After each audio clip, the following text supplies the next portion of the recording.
Could I encourage the people coming in to take a seat? Take a seat, please. Hi.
It always works that way.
What do you think?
Yeah, do it. Thank you.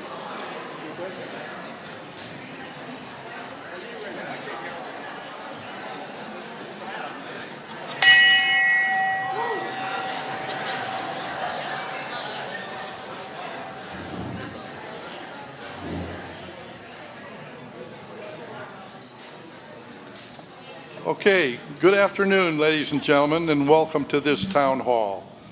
My name is Doug Davis, and I'm a member of Reverse Citizens United, one of the sponsors of this event. Because we are reaching the midpoint of the Indiana General Assembly, many of us believed it was important to hear from our legislators about what's going on, especially in view of the change in leadership in the state and the uncertainty facing us all because of the massive changes in Washington. Today, we will have some introductory remarks by Jim Allison. Then we will move on to panel members who will put a spotlight on the most important bills affecting health care, education, and voting, This will be followed by a question and answer session for about an hour. Index cards will be passed out for your questions. We will not have an intermission. This is supposed to be a 2-hour meeting. If you need to use the bathroom, they're out through that door in the foyer.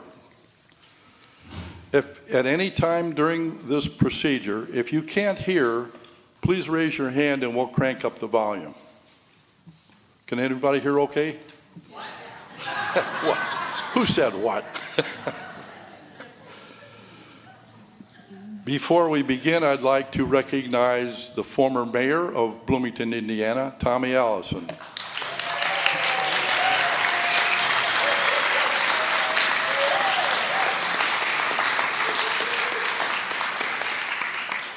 Are there any other elected representatives present today? If so, stand and be recognized. Nobody here. Charlotte? Charlotte Zitlow is here.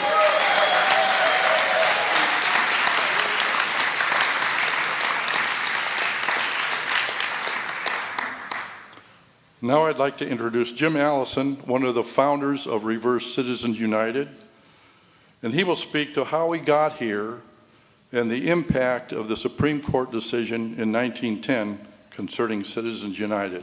Jim?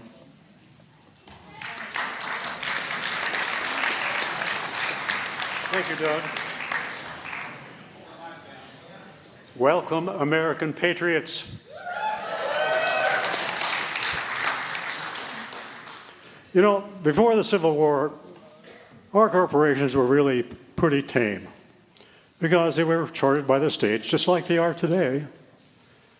And if your corporation misbehaved, your state could simply pull your charter, seize your assets, and put you out of business overnight. But the Civil War changed everything. The Civil War made railroad corporations in particular richer than God, almost.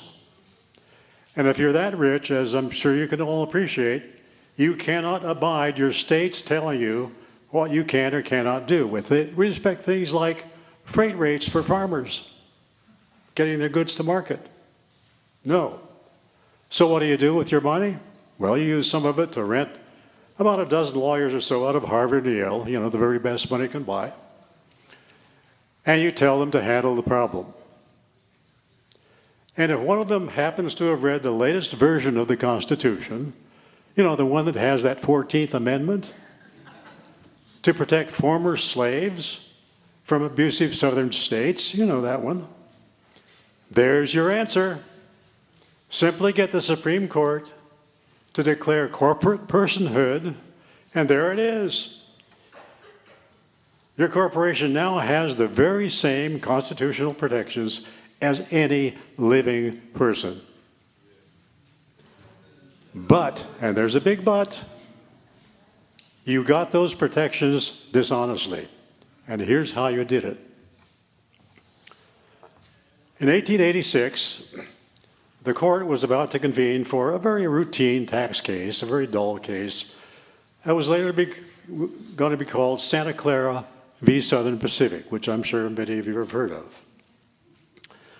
But before the court convened that day, they were just milling about, you know, and shooting the breeze. Someone said, "Raise your hand if you favor corporate personhood." And all hands went up, everyone. And the court reporter happened to witness this episode, and then the court went ahead and convened to do their business for the day. And they decided in that business that Santa Clara County out in California really should not have taxed Southern Pacific Railroad out in California for some fences along its roadbed. And the court took up no constitutional issues. It just made that decision, according to none other than Chief Justice Waite. Justice Waite. But when that court reporter, who happens to be a lawyer and happened to be also a former railroad executive, began to write his head note for the case. Now, a head note, if you may not know, is a kind of Cliff Notes summary of the case has no legal standing. It's the work of the reporter, not the court, but he writes the summary for it.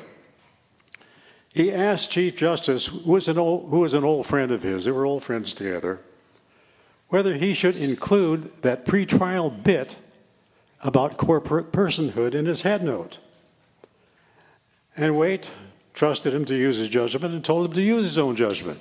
Yeah, use your own judgment. And he did, and the bit wound up in the head note for the convenience of anyone too lazy to read the actual boring opinion. And there it was, just waiting to be used.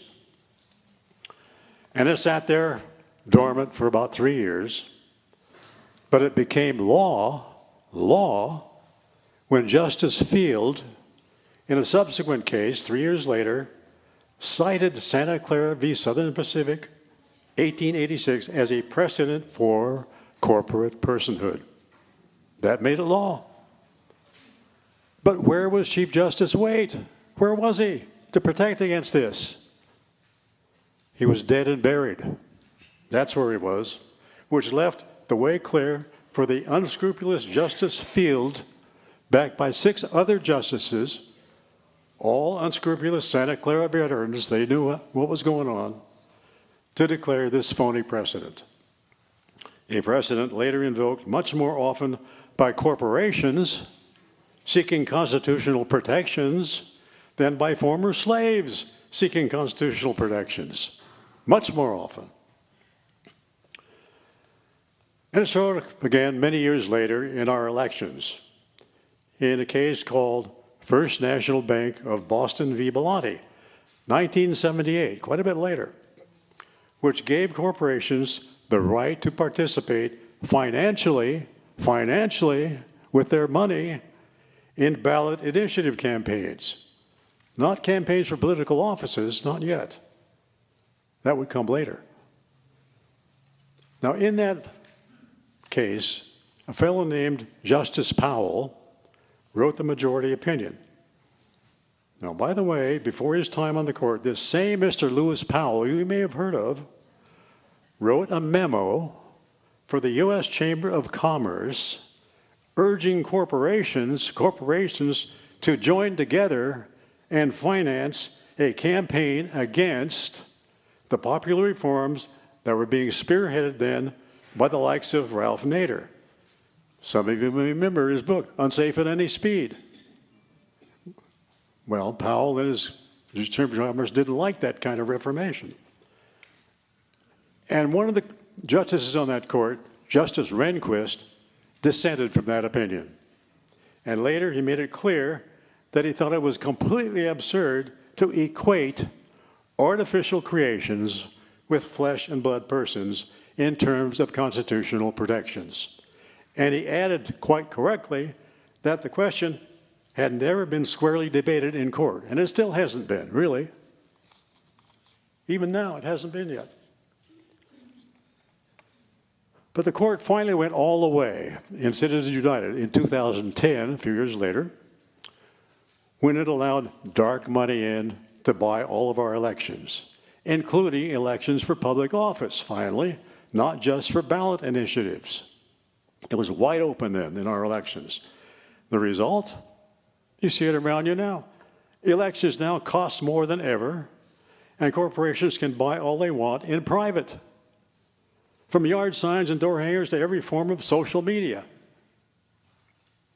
Yes, money talks.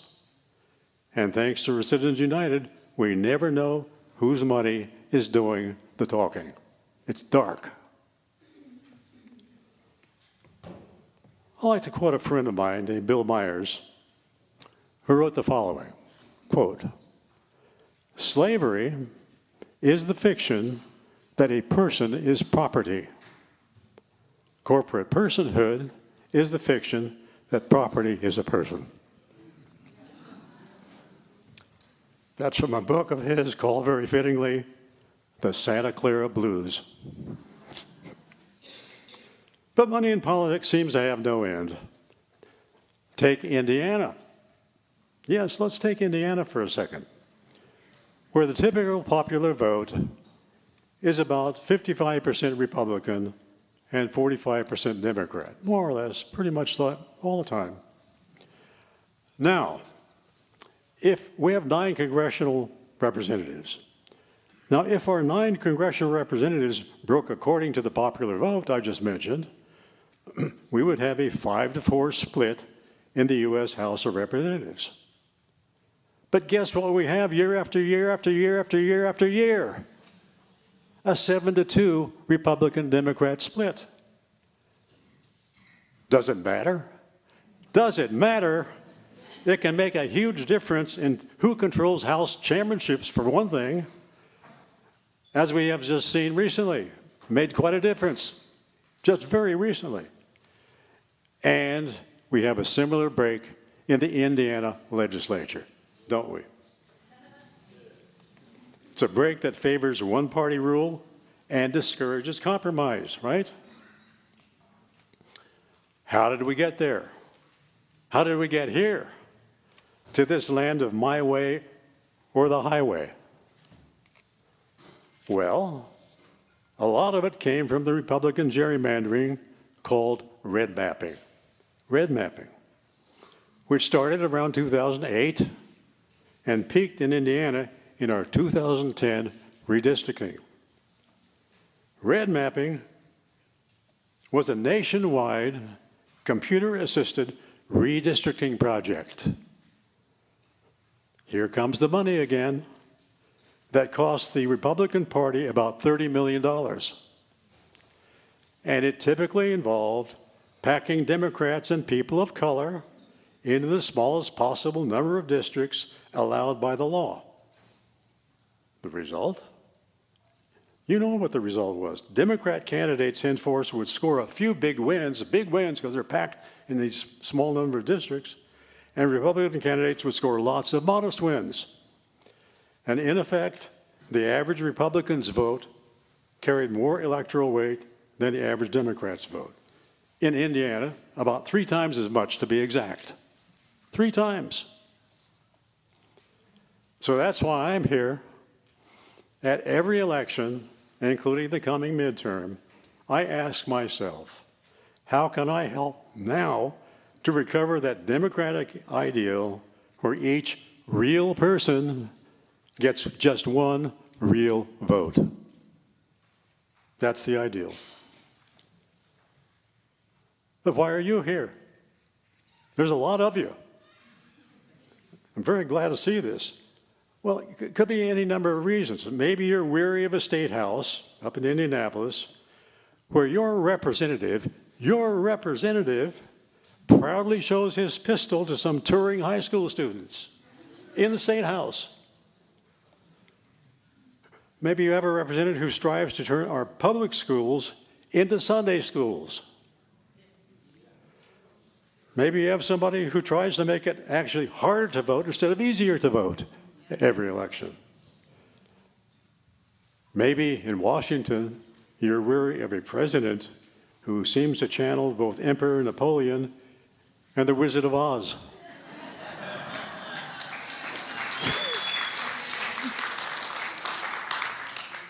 Or maybe you've seen too much of Musk, his gilded puppet master who knows the price of everything and the value of nothing but tax cuts for the rich. Are you really ready to trash your Department of Education? Your Social Security? No. Your Medicare? No. Medicaid? No. Your defense against enemies, foreign or domestic? No. Well, modern life has given us many good reasons to be here, and I welcome you one and all. Thank you.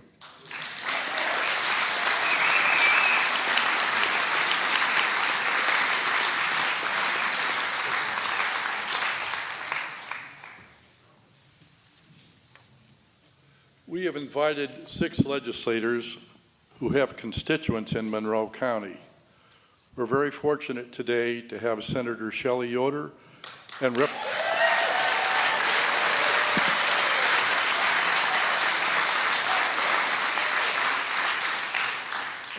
Representative Matt Pierce.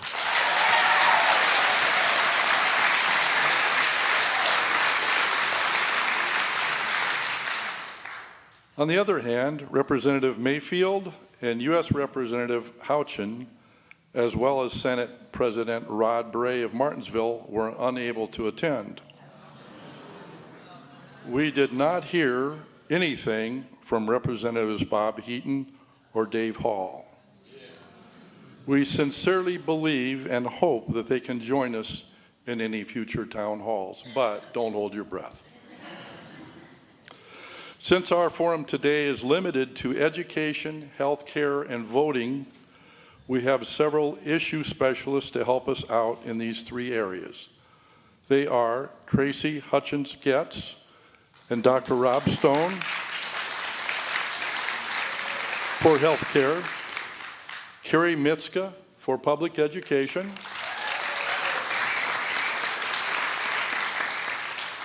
Debbie Asbury and George Hegeman for voting.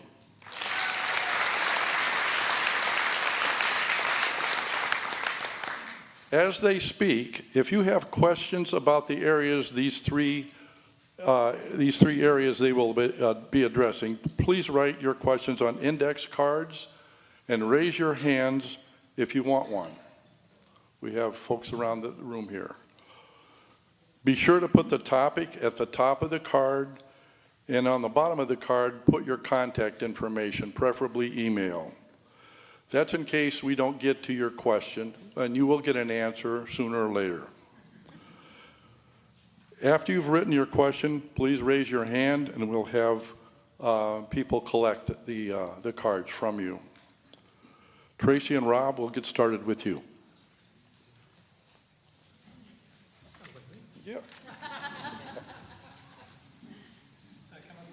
There's a mic here on the table if you want to use it. All right. Can you hear me okay? All right, good. So my name's Rob Stone, and I'm a doctor, so you can trust everything that I say. Some of you have heard me talk before, and some of you haven't, but I have been working on healthcare reform in Indiana pretty hard since 2005, and I'm going to not say very much more right now, other than that at the national level, I support Medicare for all, expanding, improving to take care of everybody, and at the state level, I support expanding and protecting Medicaid, and I think Tracy's going to talk a little bit more about the nuts and bolts and worries and fears about Indiana Medicaid, because it's a hugely important issue. But I did want to say one thing about, as we're all here talking together. Sometimes people say, aren't we just preaching to the choir? You could say that maybe about this group. I think there's a lot of really people who are already kind of sold and dedicated and knowledgeable and whatever. But I would say, I would not frame it just preaching to the choir. I would say preaching to the choir is good work if you can get it. Because when you preach to the choir learns how to sing a little better, learns how to understand more of the words, learns how to get their voice out there, and then every once in a while, people from the choir stand right up to the pulpit. So there's nothing wrong with preaching to the choir, so I encourage everybody in the choir today to preach right back to us up at this end of the thing.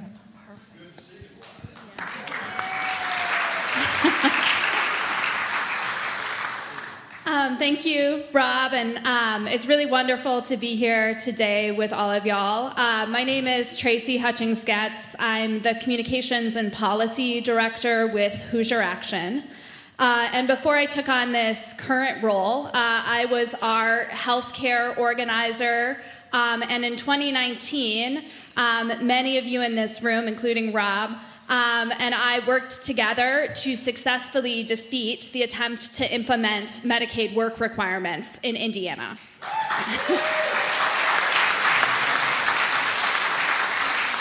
And the bad news is we have to do it again. But the good news is we've done it once, and I know we can. So what I'm going to speak about a little bit is the kind of current state of play at the Indiana General Assembly with bills related to healthcare, health equity, health access, health justice, whatever you want to call it here in Indiana. Hoosier Action is a grassroots, politically independent community organization, and we're really rooted in rural and small-town southern Indiana.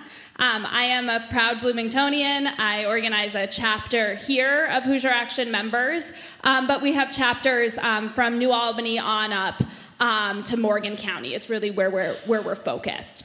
And since the start of our organization, we have been dedicated to protecting and improving Medicaid, which is a vital public health program that is administered by the state and federal government. So the federal chaos that we're currently experiencing is definitely making our work more challenging. But what we believe is that if you start at the level where we have the most power, getting people together who are neighbors in a room, and working on up to the state, that is how we will eventually impact federal policy. So we're really focused on the General Assembly, which is currently in session, and in particular have been organizing against a Senate priority bill, SB 2, put forward by Senator Ryan Mishler. And this bill, unfortunately, has now made it through the Senate and is going to be before the House. So SB 2 has been amended. We did score one big victory on that already. Originally, it was going to include a 3-year cap for healthcare coverage under the Healthy Indiana Plan. This would have been a lifetime cap that would have arbitrarily removed low-income folks who rely on HIP from their healthcare coverage once they hit 3 years. So this would have included people with long-term chronic illnesses. This would have included people with cancer. It would have included parents. And because of public pressure, because of the phone calls and the emails of people, in this room and your loved ones, so if you called your Aunt Leanne, who lives in Rockville, and asked her to call her state senator, you had a big impact. But the bill is now before the Senate, and it is still bad news for Hoosiers. So SB 2, oh my gosh, thank you, Rob. It's now before the House. And Senator Yoder can certainly speak to some of the amendments we tried to move in the Senate to further ameliorate the harm of this bill. But SB 2 is now before the House. And it does 3 really bad things. So the first thing that it does, which is pretty dangerous, is it implements new paperwork requirements for all Medicaid members. So that includes folks on Hoosier HealthWise, it includes elderly folks in long-term managed care, and it includes Healthy Indiana Plan members. And these provisions would subject everyone on Medicaid to more frequent eligibility and verification paperwork checks that are going to actually drive up the cost of running the program. So it's going to be more expensive, and it's going to cover fewer people because it's going to kick eligible people off their healthcare coverage. So I don't know about y'all, but I have spent many hours on the phone with insurance companies. I have had medical billing fights. And what this would do is ramp that up to 11 for people who are already struggling to make ends meet and people who are most likely, experiencing some pretty serious health issues, because we know that those diagnoses, things like cancer, coincide with poverty. It makes you sick to be poor, and being poor makes you sicker. So that's the first thing it does, which impacts all Medicaid members. The second 2 main things that it does, which we strongly oppose, pertain specifically to the Healthy Indiana Plan. So HIP covers 1 in 7 people in this state, 750,000 people, which is a heck of a lot of Hoosiers. It's how they get to the doctor, it's how they stay working. And what this would do to HIP is set an arbitrary enrollment cap at 500,000 people. So, yeah. So for those of you who weren't so fast with your math, I know that's me, that's 250,000 people getting disenrolled like that from their health insurance coverage. because of this bill. And it provides no explanation of how those individuals would be selected, which is pretty terrifying for everyone I know and love on HIP. And then on top of that, it subjects all HIP members to those paperwork requirements I mentioned earlier.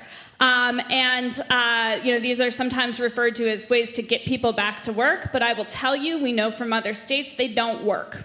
All they do is deny people health care coverage and subject them and the state to more and more paperwork. Constant verifications that you are worthy, that you deserve health care. And what I know Rob and I both stand for is a deep belief and a deep knowledge that we all have bodies, we all get sick, and everyone should be able to go to the doctor without fear of going bankrupt, period, no exceptions.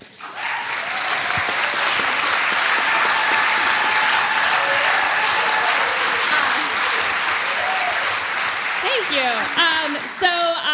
We are going to continue to organize against SB2. There's a bunch of materials in the back of the room at our table about this, and I'm happy to talk to y'all more about what we're going to be doing in the second half of the session.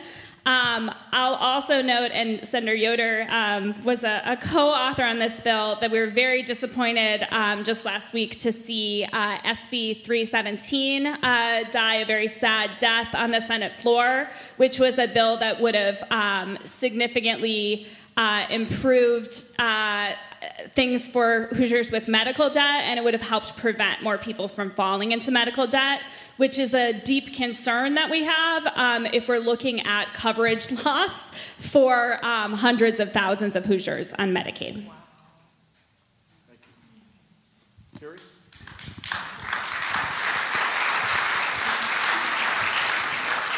Okay. Hi, everybody. My name is Carrie Mixa. I am a board member of the Indiana Coalition for Public Education. We are a statewide organization. We were founded in 2011 when voucher legislation took hold in Indiana, and now, 14 years later, and we are sending millions and millions of dollars to private schools. I want to say that our communities are filled with amazing schools, public, private, charter. There's lots of traditions, amazing educators, amazing leaders. But the problem is the funding. There's going to be a lot of talk about money today, I think. It is a budget year. There's only so much, and the fact that there's only so much, this can break up communities because there's only so many dollars. And at the center of all of our communities are our schools, specifically our public schools. For example, to show you how this money has kind of been dispersed, in 2008, tax dollars went to 2 school districts in Monroe County, RBB and MCCSC. Today, due to choice funding expansion over the years, state tax dollars follow Monroe County school-aged children to almost 50 different outside of district schools, including 10 charters and 11 private voucher schools. We're basically unbundling education. You know, I don't know about you, but I can't remember what app that one show I'm watching is on. And that kind of is what it's like when you talk about how education funding works in Indiana. It is very, very complex and confusing. Another interesting thing with this whole money follows the child idea that exists in Indiana, in 2024-25, this school year, Indiana is funding over 44,000 more students than it did in 2009 and 10, but yet we're $323 million behind 2010 funding. But it gets worse when you add those 44,000 kids. If we're trying to do the math of money following the child, it's almost double behind if you factor in the money that way, and that's how they do the math at the State House. So state of play in terms of what's happening at the State House and at the U.S. government, you know, we are trying to dismantle public education, right? It's been in the works for a long time, and it's still in play today. At the State House, our organization is focused on the money bills, which is the budget bill, another bill called Senate Bill 518 that will send property tax dollars, because right now property tax dollars do not go to private schools or privately managed schools, which are charter schools. But with 518, we will be sending property tax dollars to charter schools. So we don't have a say in our charter schools here. The authorizers for our charter schools in Monroe County, we have 2 here. The authorizers that say whether or not a school can stay open are located 2+ hours away. One is in Ball State, and the other one is Grace College in northern Indiana. And then we have another bill that thankfully got a bit weaker, which was 443, which is business personal property tax. But when it started out, that was a significant chunk because we have a lot of businesses in Monroe County, and that would affect, our public schools, in addition to our libraries and our city councils and what have you. A few other things that we're following is like separation of church and state and democracy bills, which includes how school board elections are run. And I'm sure maybe you folks might talk about that a little bit, but they are looking to make it partisan instead of nonpartisan, right? So you have to declare your party before you run. You have to follow more election rules. So it's hard enough to get people to run for school board these days due to the pandemic, due to the frustrations and lack of pay of being a school board member. And it's not just here, it's nationally. That this bill is a tough one to swallow. We have other ones where we're like allowing chaplains to be work in our schools. I don't know, I think that applies to a specific school because I don't know, but it already exists in Texas, and only one school in Texas allows chaplains to come in and be counselors and give spiritual guidance in a public school. We also have a religious education bill, which allows kids to, we have release time in this state. We are a very religious state. And so for the longest time, in certain schools, you were allowed to leave school to attend religious education. And they keep on expanding the rules on this in terms of, the teachers and the school don't have a say, Tommy really shouldn't go because he's not really doing well in reading. We really need him to stay here and learn. Now the parents have the right to say, no, I want my child to go to religious education. And now they're expanding the time frame to equal an elective course in high school. So your kid will leave even more hours per week in high school so they can claim an elective in religious education outside of school. And then we have our culture war bill, which is a DEI bill, but that one got a little bit softer, thankfully, for in terms of public schools. And we have some watering down of code, giving charter schools a little bit more rights, leniency, and the homeschool diploma a little bit more strength. In terms of being recognized as a legit diploma, even though there are no rules or guidelines for a homeschool diploma. Meanwhile, this summer we passed a brand new diploma, or this winter, we passed a brand new diploma in Indiana that's supposed to be way stronger and cost a lot more money. So with that, that's just where we're at right now, state of play in the state. Thank you.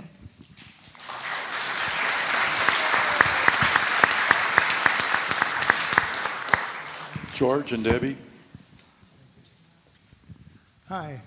I'm a retired professor of microbiology from IU, and so I have a certain sentimental connection to the welfare of students.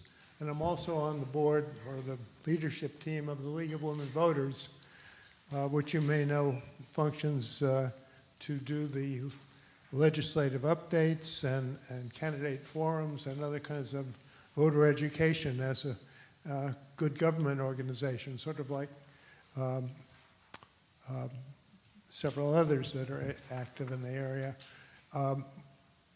What Jim said about red maps is certainly true.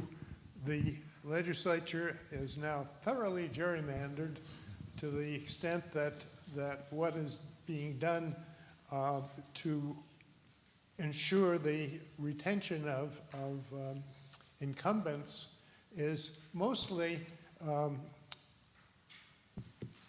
voter suppression.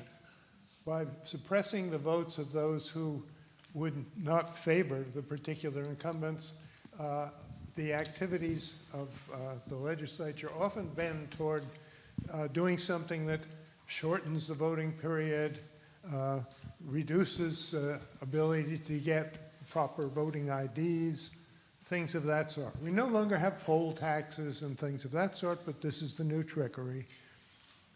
What we have this session of the General Assembly, the state legislature, is a collection of bills that affect voting and the ability to actually do what you want to do on Election Day, and that is listed in a very elaborate and careful way, together with recommendations on the State League of Women Voters of Indiana website, and I invite you to have a look at the things that are shown there. Mostly it is a menu of different kinds of things that reduce the ability of the voter to express their will. But on the other hand, there are two very good things that happened very recently. I got an email at 8 a.m. today from Julia Vaughn and Common Cause saying that State Bill 284, which had to do with the voting period, reducing it from 30 days to 14, is dead. And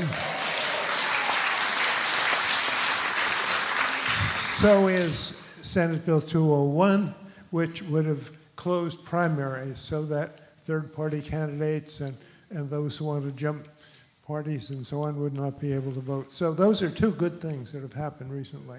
But we still face a number of difficulties in the way of bills that are pending, like SB 10, the Senate Bill 10, which invalidates state-issued student IDs. Student and other IDs necessary to identify yourself for voting purposes must include a photo. There must be a date of expiration, and it must be from a government agency. And with those things fulfilled, you can walk in and register or go to vote. Students will no longer be able to do this according to SB 210 if it succeeds. SB 210 also wants to shorten the voting period of voters to and disable voters who have not voted in the previous two elections. So it's got a couple of parts. But the issue is that students from out of state who may want to register and vote in Indiana, or Indiana residents who are from elsewhere, not locally, would be in big trouble because of SB 10. And therefore, we're opposing that strongly, together with a number of other bills, and I won't list them. It's a litany, and they're pretty much self-explanatory. They range from abolishing elected township assessors to forcing candidate selection criteria to be subject to caucus approval, new restrictions on voters requiring undated absentee ballots to be automatically rejected, and giving new powers over the elections to the Secretary of State, among others. So that's a lot to be worked on, and the League has recommendations. It's a nonpartisan organization, but in a ponderous process of study and voting by the membership, it arrives at positions which are then the basis for litigation, advocacy, and other kinds of activities by the League. Thank you, George.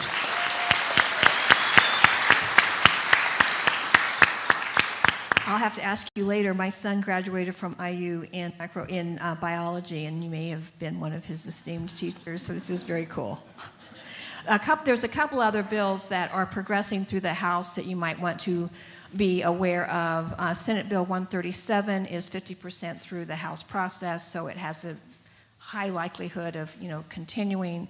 And that is not as egregious as some of the more broad voter suppression, but it unfairly impacts naturalized citizens, where the Bureau of Motor Vehicle can sort of red tag was like, well, this person only has a temporary green card, and so you might want to keep your eye on this person, right?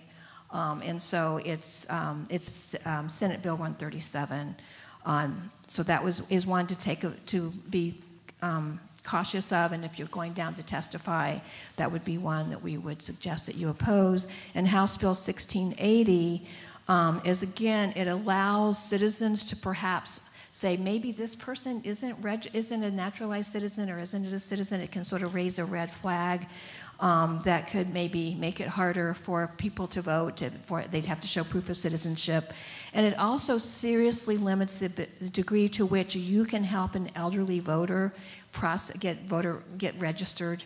There used to be ways in which you could help that person get registered, or disabled folks get registered. This limits that. So that's House Bill 1680. And then the other thing, so it's red mapping, it's voter suppression, it is just continuing death by 1,000 cuts. The problem, and I love that, Rob, you're preaching to the choir. The problem is, dear choir, is that we understand this, but we are in a minority of people who pay attention to these things until a week and a half before election. And then at that point, we're listening to our favorite podcast to figure out who we should vote for when we get into the voting booth, right?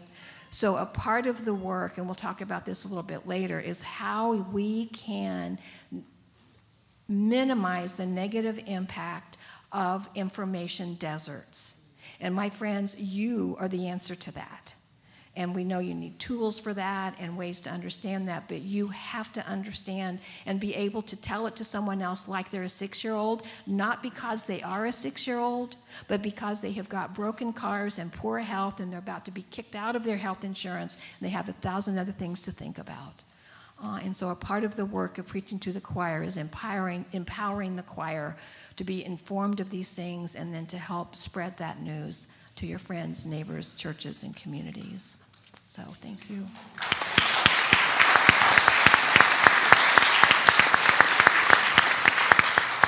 Thank you very much to our panel of experts here. Senator Yoder has a limited time with us this afternoon, so I would like to give her this opportunity to say what's on her mind.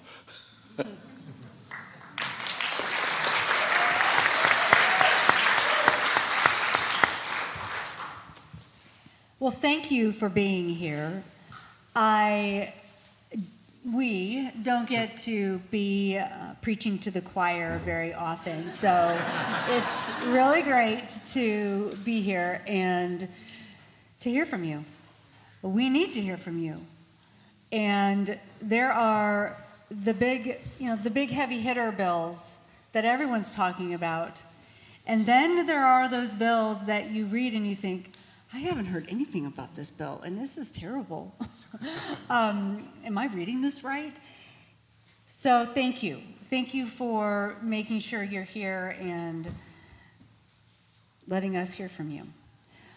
It's been quite a whirlwind for a long session. It feels like it could have been 6 months when really it's been 6 weeks. And what we've been able to pack into those 6 weeks and the damage that can be done for the state of Indiana is pretty significant. Some notes here when it comes to education. I learned some things actually over the last couple of weeks, and I realized this isn't about public school versus charter schools, and it's easy to get into that trap. because ultimately this is about privatization of the whole system. And when we are having the conversation about sharing property taxes with charter schools, I think what gets lost in that conversation is the fact that we are going to cap property taxes and then share more funding of property taxes among more schools, tying the hands of our public schools and also the charter schools to not be able to make ends meet. And then it's going to be a lot easier and a lot harder for our school boards to not take money from private entities, because there's not enough money to do what we have to do to educate our children. And that's what's happening here, is this move, this race to privatization. And we can say we are, when it comes to the choice vouchers and the private school funding in the state of Indiana, we can say we are about to go to universal vouchers, but we're pretty much there. But we are about to be the first state to be there. And so this blazing a trail to privatization is absolutely the direction that we need to ask our elected officials, is that the end game? Because the argument asking the question, do you not realize what you're doing to public schools? That is assuming there is a value shared in public education. And I think that is false. And that is a question we need to be asking. What is the end goal here? Is the end goal privatization, which I think we are seeing every sign pointing to yes. So that is very, very concerning. And I would say that's a message that Hoosiers might not like. So I wanted to just mention that. Senate Bill 2, thank you so much, Tracy. Tracy has been incredibly helpful, and Hoosier Action has been incredibly helpful in helping us reach our members, as well as in messaging and in understanding the impact of these bills.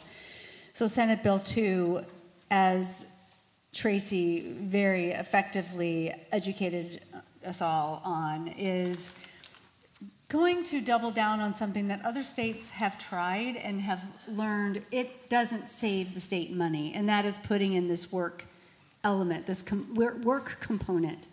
It ends up costing the state more money to administer, to track down, and we'll have more Hoosiers looking to emergency and urgent care as their primary care, which is going to then push our healthcare expenses up and increase Hoosiers' healthcare costs even more. And here we have some of the best healthcare systems in the world, actually in Indiana, but our health outcomes near the bottom and our costs are near the top. So Senate Bill 2 is not going to help that dilemma whatsoever. So continue your work against Senate Bill 2 as it moves over to the House. Senate Bill 1, in the effort to provide relief for homeowners in Indiana, the Senate did amend it to be less of a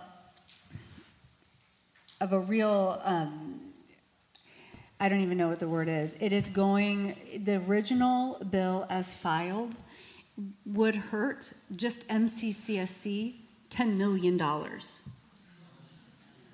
year. In 1 year. And so it left the Senate less harmful, but we are hearing from the governor and from the House that they want to take it back closer to the original. $10 million in 1 year. So that's just Senate Bill 1. Senate Bill 518, which will require public schools to share property taxes with charter schools, that's additional money being siphoned away from public schools and funding charter schools. So the reckless nature in which these two bills are moving through and the lack of information that we have been given as legislators from the Legislative Service Agency is it is reckless. I don't even know a better word. It is just fiscally reckless that we are moving these bills through and we do not know where either of them are to make an informed decision, and leaving Hoosiers panicked and desperate. That is where we are with those two bills. We have had a few successes. There is a handout. You can see some of the successes that the Democratic caucus has had in the Senate. But I want to tell you a little story about Senate Bill 317, which was a medical debt bill that was going to, when it was filed, actually have some really good options for Hoosiers when it comes to medical debt. It got amended in health, and it was voted unanimously out of health. It was amended to at least require all healthcare systems in Indiana to provide information on charity care and to let every Hoosier know that what is your situation and how can we help you create a healthcare plan. Basically, that's what the bill ended up doing. The reason why it did not pass is because we were told we were taking too much time at the microphone, the Senate Democratic members. And it upset them because we were debating too long on bills like 518 the day before when we had filed like 27 amendments. And as a little bit of a know your place, we're going to defeat this bill and harm Hoosiers. Because that's really what 317, the defeat of 317 was, to sort of teach us a lesson, but ultimately harm Hoosiers. And that is really anti-democratic. It's not even about party. That is just harming Hoosiers from the get-go. Let's see here. I will be quiet now because I really want to take your questions. And I am here till 5. I just have to scoot at 5, so that's the only thing. And it's the fun part when you get to chit-chat afterward, but I'll be quiet now because I want to hear your questions. Do we have all the questions you people have? Raise your hand and we'll get those collected. I have a question concerning education. Do charter schools get their funding before public schools if money is short?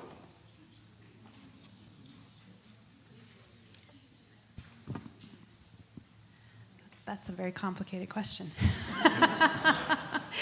No, I don't believe they do.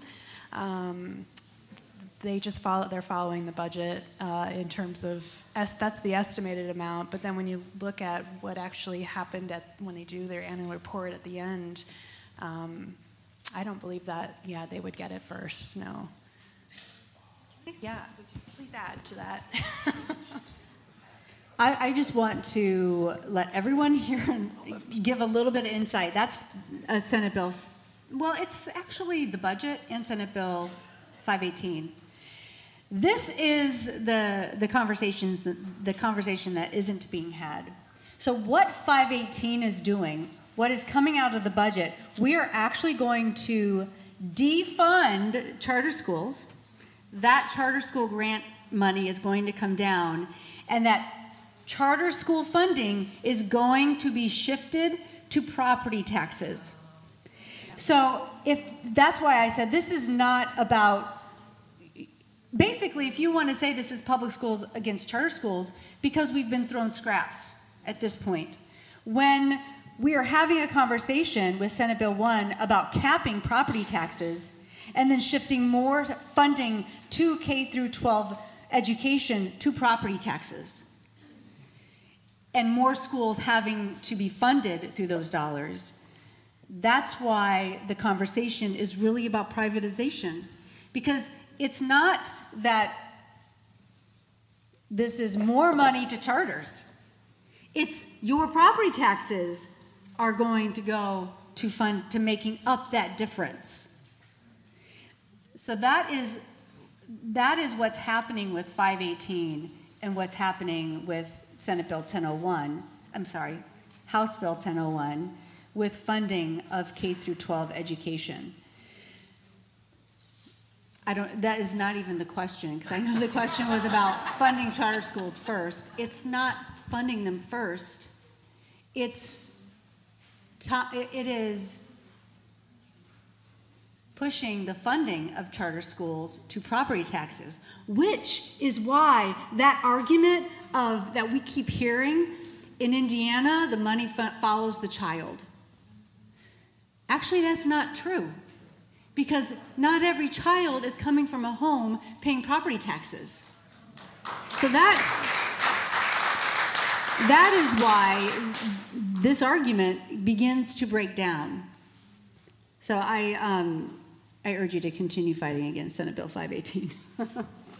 Well, my apologies to Representative Matt Pierce. I thought we were going to be limited with time for Shelley. So Matt, you have an opportunity to talk now. Thank you.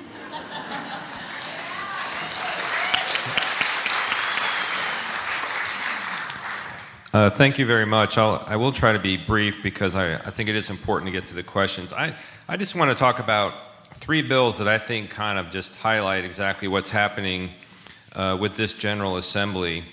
And the first is, if you look at the budget bill, so that's passed out of the House now, and it's going to be taken up by the Senate in the second half. And in that budget, they didn't do anything to solve the Medicaid shortfall, really. They just rationed care, basically. It's the way they approached it. And they also, at the same time, they're saying we don't really have money to deal with the healthcare stuff, and we don't have money to provide people that need good quality early childhood education, good child care. We don't have the money for that. But we've got $180 million that we can give to the wealthiest Hoosiers to pay for their kids to go to private schools, which accomplishes absolutely nothing, because those parents are already wealthy enough to easily afford to pay for that private education. And now we're going to subsidize it for them,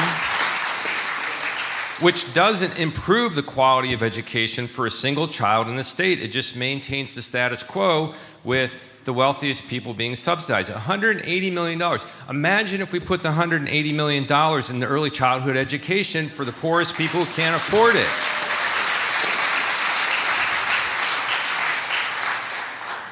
And at the same time that they're telling us that, gee, sorry, we don't have the money, it's a really shame that it's a tight budget year. This is the thing that really infuriates me, because they do not have the courage to stand up and say, we don't really want to fund our public schools, or we don't really care about early childhood education, because they know that that might cause them a problem, because people want that. They need those things. So instead they say, oh, gee, I'd love to do it, but I just don't have the money. At the same time, they continue to cut the income tax. So it was at 3.4% at one point. It'll be down to 2.95%. And because it's a flat tax, for the poorest Hoosiers, that 0.05% cut, or whatever it is coming up, will not even be noticed, won't be noticed. But if you're a multimillionaire, you're gonna, that's some change. That's some money. And so they're deliberately starving the government in order to have the excuse for why they can't provide the services to the people of the state that they need. And so that kind of tells you something. At the same time that's happening, a couple other bills I think also kind of illustrate where the priorities are. So House Bill 1079 deals with when a landlord can sell the property of evicted tenants. Under current law, if you evict somebody and their property is still in the rental unit, you have to keep it in storage for 90 days and give that tenant that period of time to be able to reclaim their belongings. And if they don't claim them after 90 days, then you can sell them at an auction or something, or throw them in a dumpster, I guess. Well, we passed a bill in the House that will move that from 90 days to 30 days. Because they said, well, 90 days is really high compared to other states. We have to lower it. So people who are facing eviction are now going to be under the gun and have 30 days to figure out where they're going to live and get their property back. So then we have House Bill 1174, which I call payday lender bill. They argue there's some difference between payday lenders and what they're doing, but they are increasing the interest rate to 36% now for these predatory lenders. Now it gets even better, because they're also going to allow the lenders to add monthly fees to the loan based on the size of the loan. It kind of stair steps up. And so during debate, the author of the bill was asked, well, if you add in the fees and the interest rate, what's the effective interest rate of the loan? What's the highest effective interest rate? And he got out his little sheet of paper and he went down and he said, yeah, I checked that out. It looks like the highest interest rate amount would be 149%. 149%. Now, I'll hand it to my colleagues on the other side of the aisle. That bill needed 51 votes to pass. It got 52. So there was a little bit of pause there. But it shows you, where are the priorities? Who is being served? Now, here's our problem. Those people getting evicted, people who are in the low end of the socioeconomic scale, they've given up on us. They're not voting. They're not paying attention. It's like, I got to survive. I don't have time for these politicians who never seem to help me, no matter what I do. They've checked out. So the people who serve those who are the wealthiest, those who are the privileged, those who are at the upper end of things, those who have the influence, they can serve their needs all they want and not have to worry about being held accountable for it, because the people hurt most by that probably won't even know who hurt them. And we could get into another big discussion about the media and how you find out what's going on and social media and all that. Now, just to close this up, so with that kind of dichotomy of action, we then have House Bill 1008, sponsored by the Speaker of the House. 1008, which passed the House, will create a border commission to investigate annexing disgruntled Republican downstate counties from Illinois to the state of Indiana. And the Speaker, during the debate, said, yeah, it's kind of a long shot, but it does give us an opportunity to talk about how great our state is, how our regulations are low, our taxes are low. We are a conservative nirvana of balanced budgets. And this is our opportunity to highlight that. And it really showed that people are not even recognizing the problems that people are facing in their daily lives. You can just see that straight up. And something has got to be done to try to change that approach to things. And the budget is the classic example.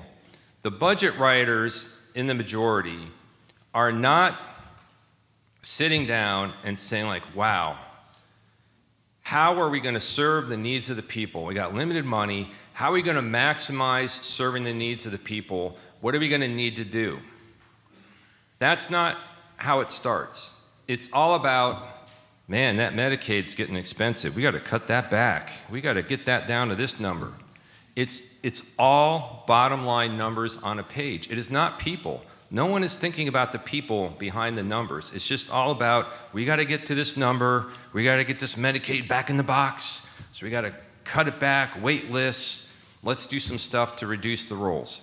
And until the people who are going to be harmed most by those policies understand who has harmed them and get involved in the political process, it's going to be more of the same. So that's my big message. We've got to get people engaged again to understand who is on their side and who is not, and get them to be part of the political process once again.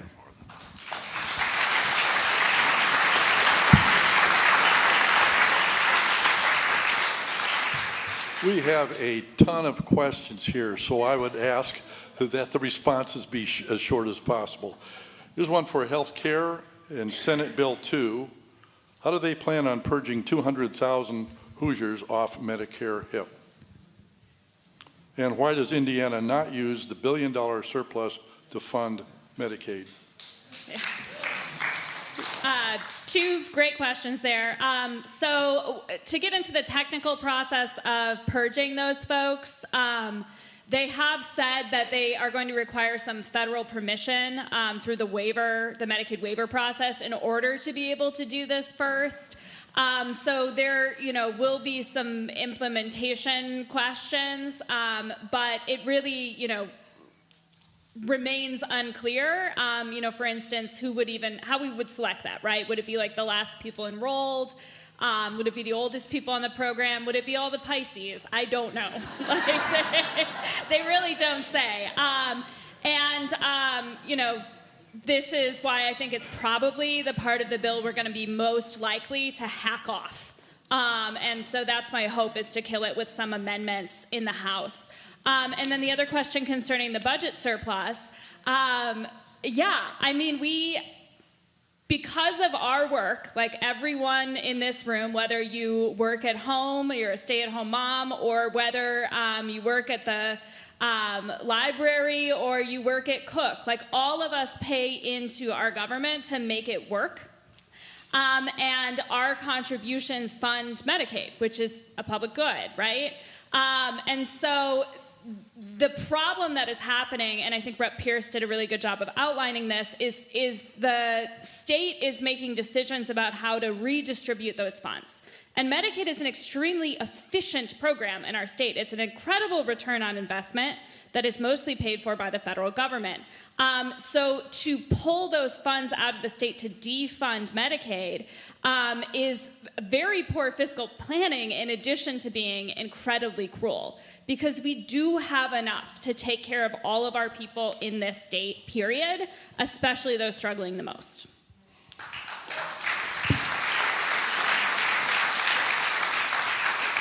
The next two questions concern voting rights. Can you please talk about the SAVE Act, which would make it more difficult for married women and disabled and the elderly to register to vote?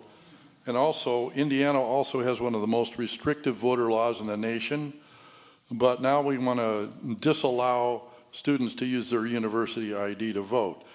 Has there been any evidence provided that a student ID is less secure than a driver's license, state ID, or passport? I'll answer the last one first, no. But we don't base our decisions on empirical data, right? We base our decisions on the kinds of questions that Matt outlined for us and others have outlined for us. All right, the SAVE Act is a federal act. It's a hypocritical name. It's Save Americans Voter Integrity or something. It basically is disenfranchising of voters. You can get all the information on the SAVE Act from the Indivisible National Group. Just Google Indivisible, and there's some good data there. The good news is, well, good news, bad news. It passed the House in 2024, but for some reason it's beyond my understanding. It's going to go back to the House again next week, according to Ezra Levin and Leah. The two folks who are doing all this good work. It will pass out of the House because of just the numbers that are in the House, right? It'll pass by the Senate majority. But there have been some Democrats who have been trying to be bipartisan and try to play nice, thinking that if they play nice, the other guy will play nice, which doesn't work. And so, but none of those folks are in Indiana, so Indivisible is having the folks who did do that to call those Democrats to say, could you please figure the game out and vote no on SAVE? But it will still pass the House. But when it goes to the Senate, there's not enough votes in the Senate to get past the filibuster. So if not one Democrat sides on this vote. And so that is where we need to, when it goes to the Senate, it's where we need to really put pressure on the Democrats, which are supposedly the good guys, to say, just sit down and keep your hand down, right? So it requires proof of citizenship. And so it's egregious. It will just make it harder. And again, by the time the people who get hurt the most figure out who hurt them, it's going to be too late, right? So keep your eyes on the SAVE Act as it progresses through the House and then moves towards the Senate. And if I forgot anything, someone else can answer that. Just a few minutes. Okay. Education. We have a lot of questions that we're not going to get to today, so we'll try our best. Why is there so little oversight of taxpayer money going to private schools? Why are there different rules and regulations? Because the money follows the child. It's strictly because it's a private school.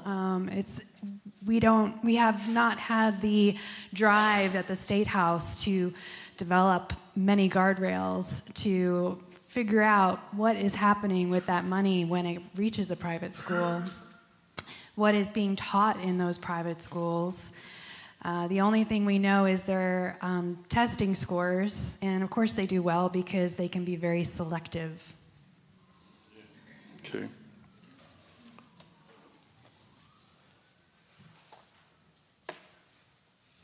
Healthcare. What is Congress's plan to fight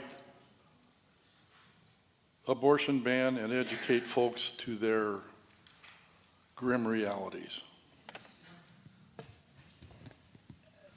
Let me, this said Congress, but I think we're talking about the state. Yes. Right. So I'm going to lateral this to Shelley, who knows as much about what's being done to try to protect abortion rights, what little we have left. Other than that, it looks like the bill that was going to require every abortion in Indiana to generate a public record of that abortion, allegedly anonymized, but potentially could be traced back to the woman who had the abortion. I think that bill looks like it's dead. Well, we still have the executive order requiring that all terminated pregnancy reports be made public and be made available. So you still have that. And we were able to defeat, well, it didn't get out, I don't think it got out of the House, Senate Bill 1169, the one that tried to be an education bill but refused to include condoms as contraceptives and any IUDs, and subdermal implants as I think that as birth control. I think it was defining birth control, plus prohibiting our local health departments from providing sex education if our parents and our school boards would allow it in our school systems. It prohibited that too. I think that died. So that's good. It's a small win. But we still have seen extreme bills filed, and they will continue to be filed. They just didn't get a hearing this time. I think in that space, we do have some tired Republicans, so keep up the good work. Yes. I continue to file the repeal of Senate Bill 2 to at least get us back to where we were pre-summer of 2022 to make abortion care accessible to Hoosiers, and I will continue working to that end and for that right until we do repeal that bill.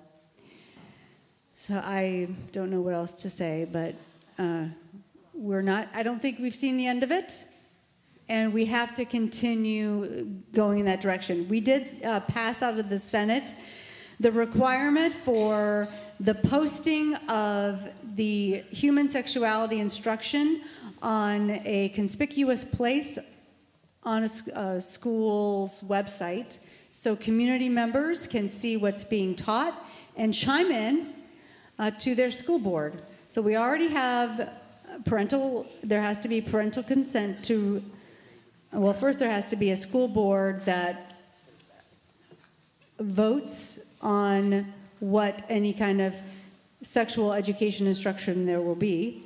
It has to be approved by the Indiana State Board of Education, and now it's going to be available on the website.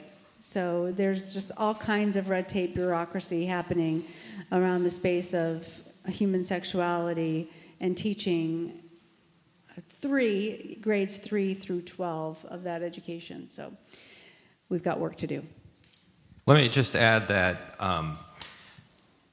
the leadership in the General Assembly, they poll and focus group everything. They've got everything analyzed out. And I think they recognize that the abortion ban is not really very popular. So it's in there. They want to get it in the rearview mirror and keep it there. And so they don't really want to get back into that issue again. But they have a core group of people in the General Assembly who think that bill is too lax. It's not strict enough. And in fact, it was interesting because during the first half of the session, I looked out my window of the State House by my desk, and I noticed there was a large anti-abortion protest. And all the signs, you read the signs, you would not have known that Roe v. Wade had been overturned and that, in fact, a very strict abortion ban had been passed in our state. I mean, it was like a time warp. So you're going to constantly have people pushing and saying until there is absolutely zero exceptions. And then we also get into the forms of birth control that they feel are abortifacients, because that's what's going on in the background there. There's certain birth control, maybe most, that they feel is also basically an abortion. And so those have to be stopped as well. And so you're going to continue to have that push. And then you got the polling and focus group people saying, maybe we don't want to go there. In order to get to the last section of our meeting today, which is taking action, I have one more question, and this is addressed to our legislators. According to budget documents and the Nonpartisan Legislative Services Agency, half the school funding increase proposal for next year will go to pay private school tuition for the state's wealthiest families. That will benefit fewer than 1% of Hoosier students. What can we do to make this information more available to voters?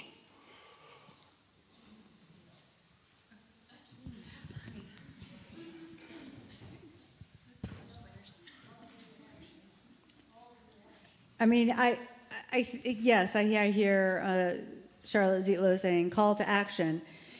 We do have call to action, but we have to be talking about this in terms of why are we funding private schools?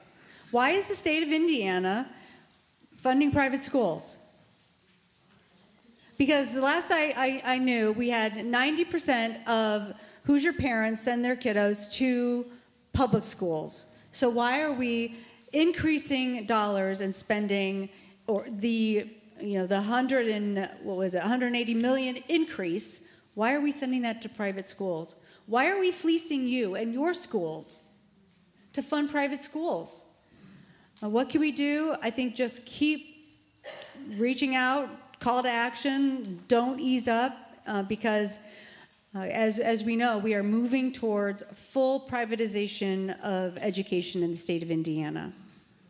Before we move, I want to say something about 1008.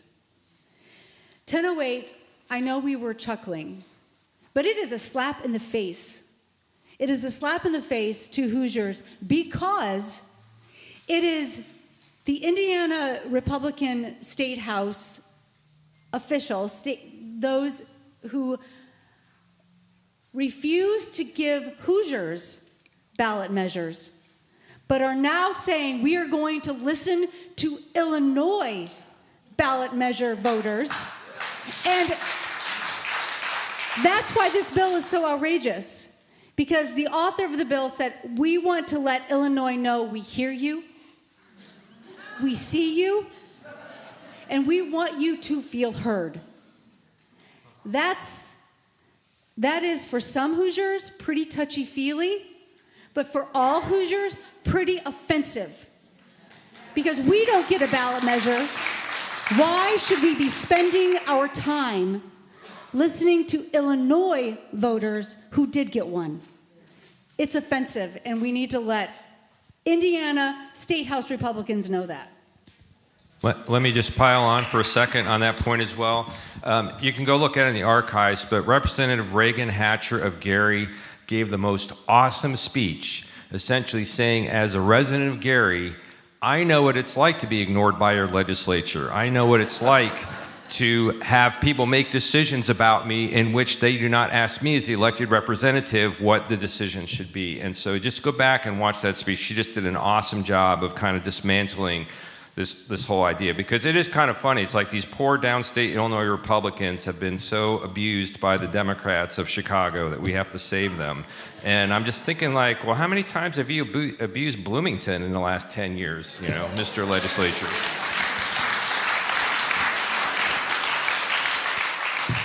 Okay, at this point, we have some comments on historical perspective from Lois Sable-Skelton.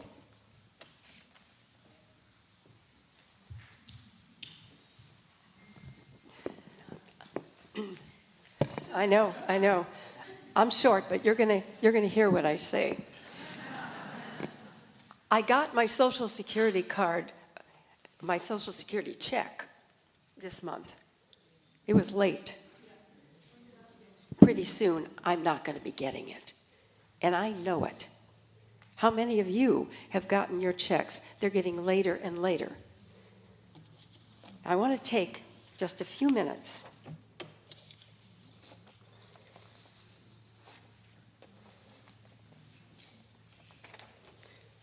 I want you to consider some points of history that we have to think about because it's happening today.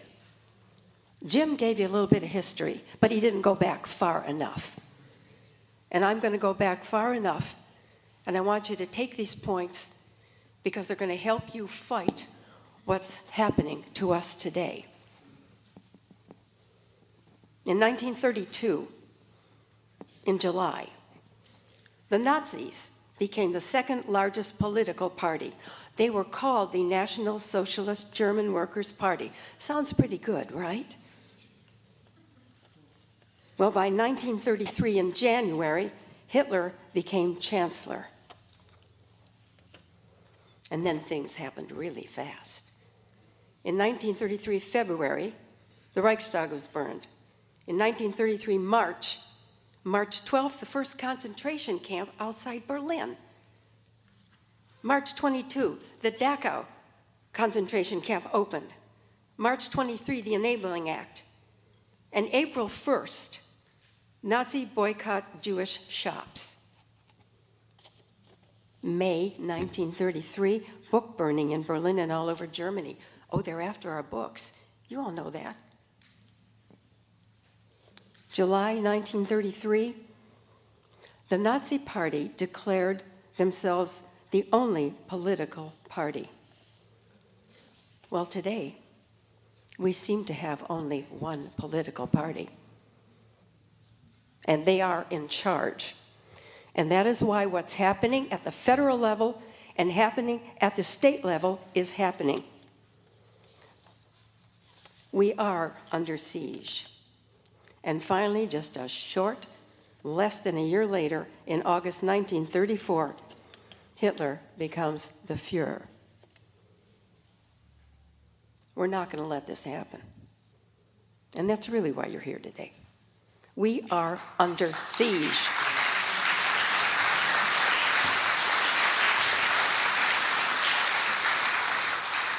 We are under siege. We have got to start gathering like we are doing here. You've got to start going out and emailing, writing, calling. At least try this. You know, if I'm busy, what can I do? Michelle is going to tell you what to do in just a moment. But I want to tell you what I've put down for myself. I've got a list of everybody, not just at our state level, but I've got a list of all of them at the federal level. And every week I'm going to take an hour or two and I'm going to start calling them all. What would it be if we all started calling them all?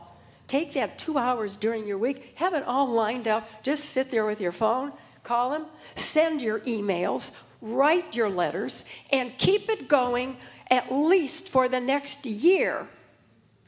We've got to keep it going. They've been working on this for a long time. Anybody who knows their history, and I really didn't know this, I didn't know it went back that far. It was in the 1920s, I think, that Nazi plan, they called it the 20-25 points. Go to Wikipedia. It's there. That's where this idea came from. You're talking about those 20-25 points of the present administration? That's where they got it from. We are not going to let this happen. Make a plan for yourself. Be active, be active, be active. Thank you. And now Michelle is going to carry on.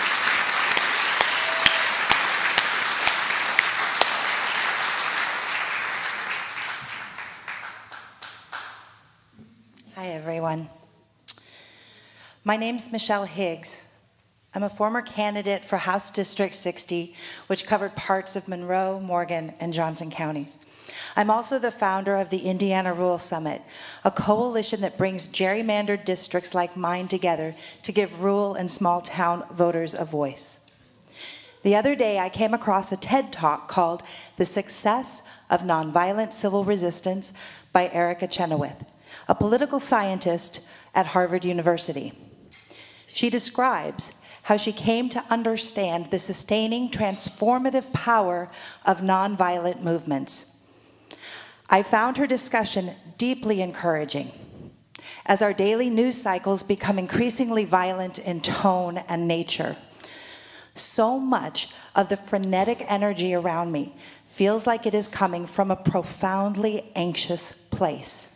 Like our bodies know the moment we are in, and we feel we must do something, be somewhere, affect change somehow. It's what I call the everything, everywhere, all at once exhaustion. And if I'm being honest, it feels very disempowering. So that is why I leaned in when Erica Chenoweth said that her studies showed that just 3.5% of any given population committed to sustained nonviolent participation became transformative. So much so that she calls it the 3.5% rule. According to a BBC interview, Chenoweth argues that nonviolent campaigns are more likely to succeed because they can recruit many more participants from a much broader demographic. Nonviolent protest seems to be the best way to get that widespread support. She explains, numbers really matter for building power in ways that can really pose a serious challenge to entrenched authorities. There weren't any campaigns that had failed after they had achieved 3.5% participation. If indeed movements that have mobilized 3.5% of their population in sustained, nonviolent, active participation achieve their aims, then this transformative vision gives me a renewed imagination for change. I was curious, what does 3.5% look like in Monroe County? Based on the 2020 census data calculating for the adult population aged 18 and over, I decided to check out some numbers. For example, here are the calculations for Monroe, Morgan, Lawrence, Greene, and Owen counties. 3.5% in Monroe would be 4,118 individuals. Morgan County would be 1,920. Lawrence County would be 1,243 people. Greene County would be 843. Owen County would be 599. Stop for a minute and think. Those of you from Monroe County, that's less than 4,200 people to organize. Or 420 folks organizing 10 people each. Can we find 420 people ready to mobilize for change? How about Morgan County? Less than 2,000 people will be transformative there. That's 200 people bringing in 10 people each. Let's look at our neighborhoods and calculate outreach accordingly. I chose other rural communities not in my district to highlight the impact Indiana Rural Summit can have if we connect with county leaders. Owen County only needs 60 people with their 10-person lists. And by the way, Spencer Pride has already begun this transformative work.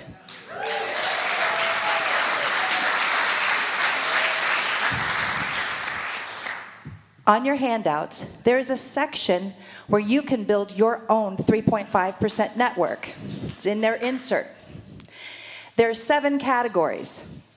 By adding just 2 contacts for each category, you have reached 14 people, more than the 10 needed. We can do this.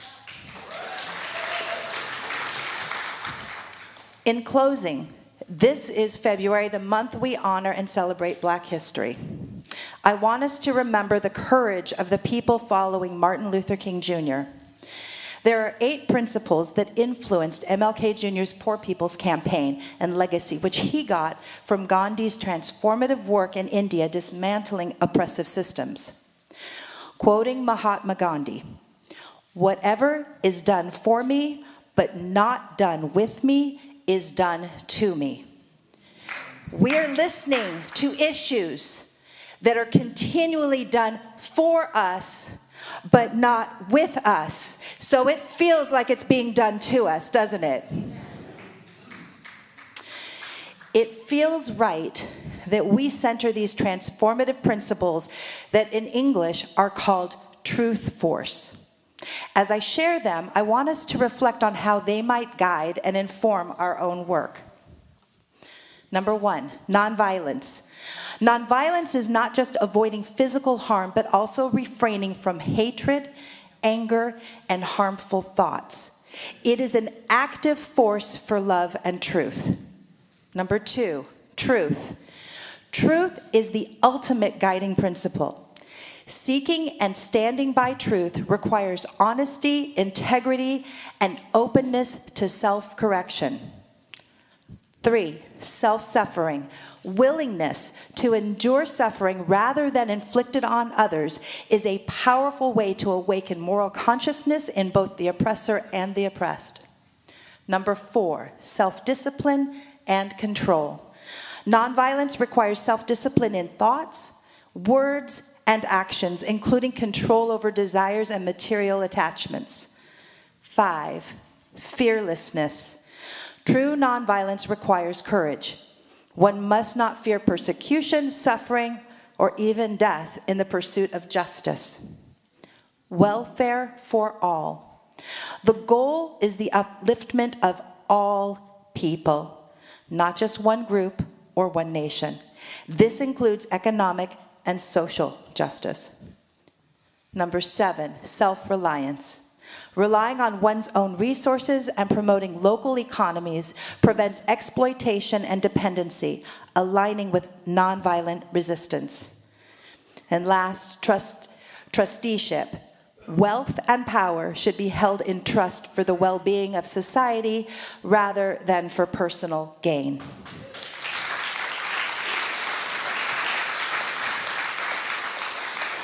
Now we will transition to taking action and next steps. Let's imagine building our 3.5% and taking action together. I'd like to invite Tracy Hutchings-Getz, Rob Stone, Carrie Mixa, Debbie Asbury, and Susan Davis, who's walking away. She'll be right back, to lead us in this next section. Thank you very much.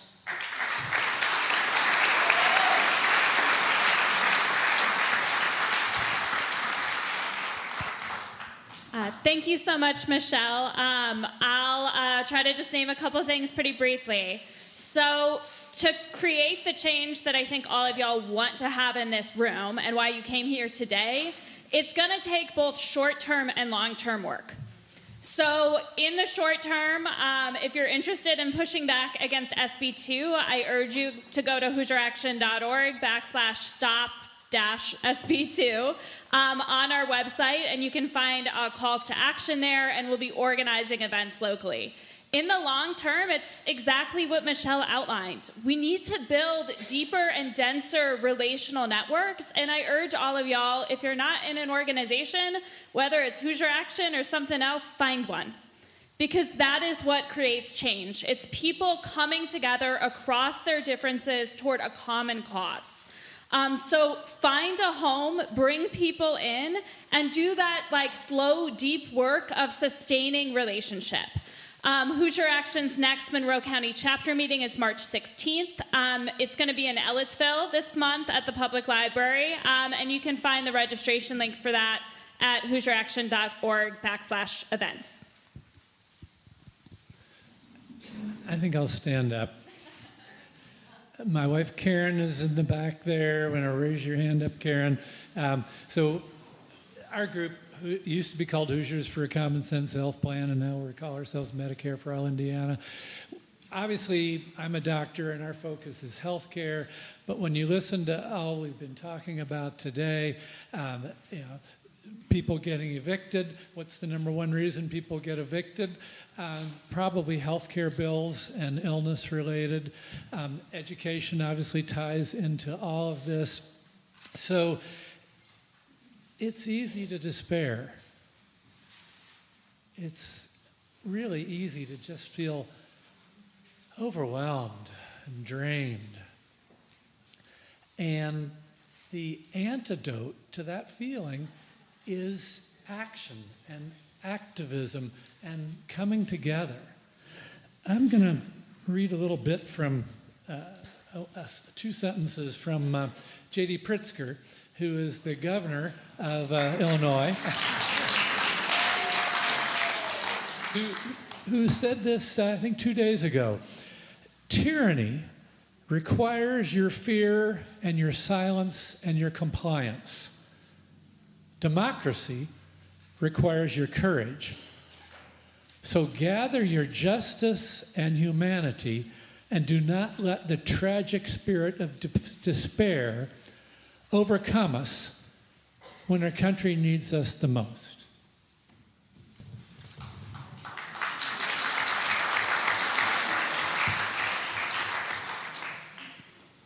So my final words go to what's called the Serenity Prayer, very important to 12-step groups and to all sorts of other ways that people get together. Grant us the courage to change the things we can't. Grant us the serenity to accept the things we cannot change, the courage to change the things we can, and the wisdom to know the difference. It's courage which we get by being together and supporting each other. That's what's going to carry us forward through these tough times.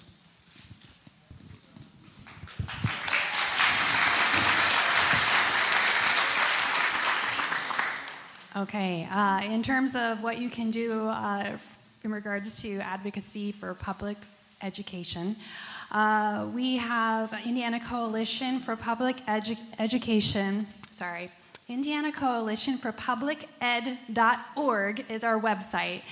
On the front page are some things that are happening now. You can track bills, you can contact your legislators. We also have a list of third house meetings and maps to where they are to find some of the guests that weren't able to make it here today. So you can show up and talk to them. Aaron Houchin will be in Ellettsville April 5th, I believe. You can register. It's a pay-to-play kind of event, but you can figure out how to go there and ask her hard questions about please don't support the ECA bill, which is a federal voucher program that benefits only the wealthy. Please be sure to fund special education if the Department of Ed ceases to exist. Please continue to fund Title I if the Department of Education ceases to exist. So the Third House meetings are very important. This is an example. Town halls, I think, would fall under the umbrella of Third House meetings. Sometimes they're coffee shop meetings. Sometimes they are called Cracker Barrels. But that's where you can find your people. And we have a map and a list on the main page of our website. And then on Thursday, February 27th, which is this week, we will have a Zoom meeting where we will dive in deeper on these education bills in regards to next steps. 1001 is a smoke and mirrors kind of bill. We only touched on the 180, but there are other costs that have been rolled in to make it look like we're gaining more money than we really are for our public schools.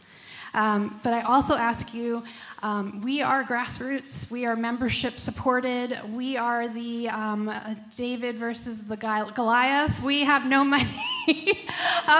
So we really rely on our donors, our members, our normal people to join us. Membership information is on our website, and that helps fund things we do across the state and pays for a lobbyist at the State House. Thank you so much.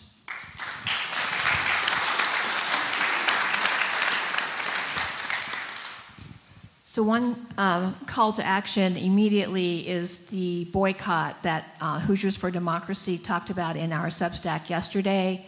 Hoosiers for Democracy is an alternative form of advocacy where we can actually name the bad guys if they happen to be a party. And we help educate voters so that they understand what's at stake, understand who has hurt them. So it's really easy to find us. All you have to do is Google Hoosiers for Democracy, and we pop up immediately, and just subscribe. The reason we ask you to subscribe, we know our audience are you. We made that strategic decision a year ago when we launched it. We knew we were speaking to the choir. We talked with Hoosier Action, and they had read a couple of our emails, and they said, you're not talking to our folks, right? And so we made a decision. What we want to do is speak to the choir so you can do what Michelle talked about. It's relational advocacy. And that is the key to fighting against the oppressor and not repeating the history lesson of the 1932 and 1933 lesson that we learned today, because we are there. So there's a boycott on Friday, an economic boycott. Money talks. And can you imagine no Amazon orders? Can you imagine not going no buying unless it's absolutely essential? So that the body politic of the people who have all the money understand that we have power too, and we have economic power. So there is a boycott on Friday. It starts midnight the 27th, and it goes to midnight the 28th. The second call to action, and this is where it's alternative advocacy. It's after the reckless bills get passed in this God-forsaken General Assembly, despite the good, hard work that we have with the people sitting there and here, we have calls to action afterwards to help people understand what the hell just happened. And one of the things that Hoosiers for Democracy is beginning to understand, because of my background, I think, in systems theory, we do not have a structure to hold the energy. It's dissipated, right? We are fractured and siloed. And so one of the things I'm going to be talking to Michelle about tomorrow, and Shelley tomorrow, and other people tomorrow at another event, is what would it look like if we created an evolving, self-organizing network of activists who could engage in relational activism now for the next year, not now until April 29th when the General Assembly ends, because they go home and we are exhausted, and then we live with the consequences. So we need to move in a way that holds this energy, not build another structure, evolving, organic, self-organizing network of these amazing activists that exist across this country, this state. And I think we can do that. We've got enough smart people sitting up here and out there to do that. So that's the second call to action. First one, Hoosiers for Democracy, subscribe, and then don't buy anything next Friday. Thank you.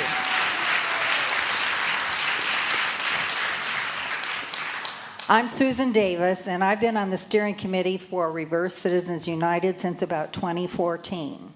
I was drawn to the group because so many of the things I valued felt like they were being eroded right in front of my eyes. And the 2010 decision by the Supreme Court of the United States decision in Citizens United versus the Federal Elections Commission is why. In a 5-4 ruling, the court had overturned key campaign finance rules and cases for the very first time. They said corporations have, I love this part, a First Amendment right to spend unlimited amounts of money for or against a political candidate. 14 years of that much money in our politics is the reason we're all sitting here today.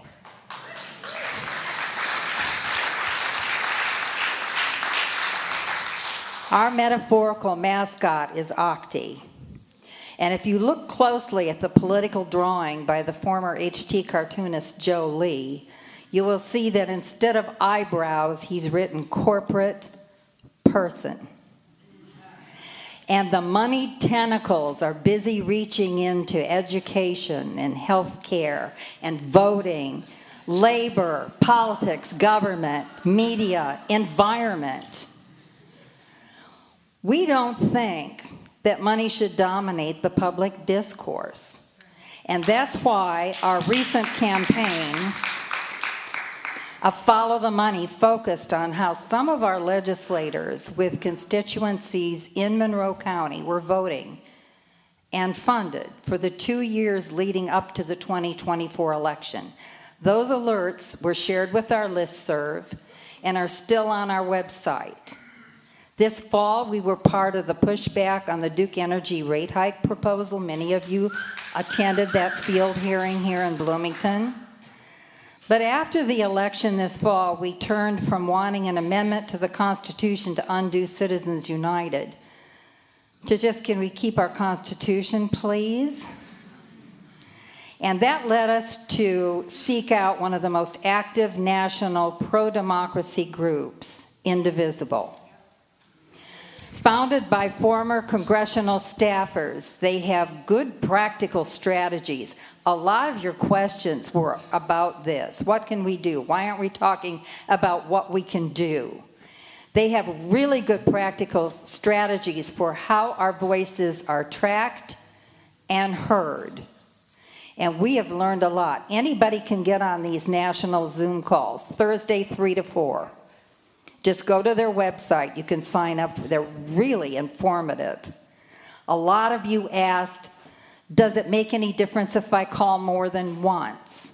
Does it make any difference if I bundle what I say? It's important to keep calling. Only call about one issue. They say it's ticked off. And if you have a list of things you don't like or do like, the first one is the only one they're going to bother with. The rest are going to get lost. A lot of people feel like it doesn't do any good to call. It does a lot of good to call. They're getting a lot of feedback from within congressional offices. Democrats need more cover. Republicans need more push. And I imagine that a lot of those strategies hold true in the General Assembly here in the state. There are a lot of chapters springing up. There's an Indivisible Central Indiana in Indianapolis. There's a new one that just formed in the Bloomington area, Indivisible South Central Indiana. There's one, believe it or not, forming in Linton in Greene County. I know, right? So, in addition to our monthly alerts that focus on state issues, we will be adding rapid response emails for all these fast-moving tentacles that are reaching into areas that affect us all. If you want to sign up for those alerts, there's a sheet going around. Go back to our table. There's another place. You know, Bloomington is rich in groups that do deep dives into specific areas. And boy, are we grateful for that. We all benefit from their work. But we still have to be mindful of who is directing those tentacles. One of our sons is captain for the National Geographic Sea Lion, and one of his opportunities was to scuba dive while being filmed. And it turns out that octopuses are playful. They are intelligent, and they're a little bit sneaky. When you're filming them in their lair, they're very quiet, watchful, but they don't interact with you. But when you turn around to swim away, pretty soon he felt a tentacle on this leg, he felt a tentacle on that leg, and he had been cautioned, you don't let them have more than 2 tentacles on you. So the videographer had to stop what he was doing and start, no, let's not do that. Pull that one off, pull that one. And I think that's really good advice for all of us. You know, you no longer have children in public school. Care about families who do. You have good health and good health insurance. Care about the people who don't. You've never had any trouble voting. You've never been marginalized. You know where to get true information. Man, there's a lot of people that have misinformation. They're marginalized, and their votes are being suppressed. We all have to care. We all have to work together. And the key is that will keep us from becoming enveloped. Thank you.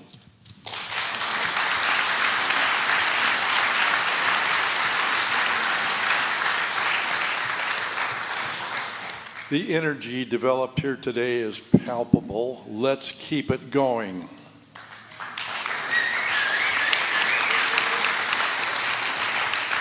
Before we leave today, we'd like to thank the UU Church for the use of this wonderful space. The audio staff of the UU Church, thank you. Scott Rogers from HoosLeft for the streaming of this, and Scott Higgins, who took video of the entire event. And lastly, but not least, we'd like to thank the folks who served as panelists, and for Senator Yoder and Representative Pierce, who give of their time to represent us in what has to be some very frustrating times.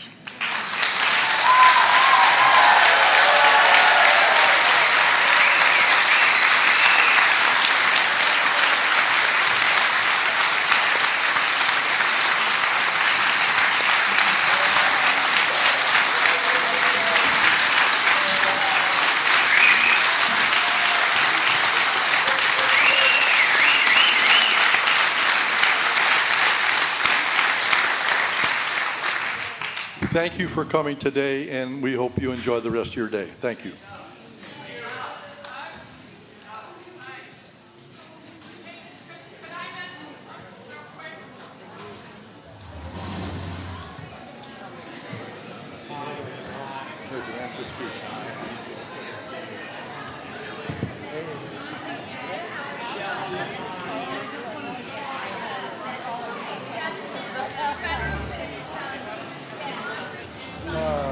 Wish you told me earlier, they're all walking up.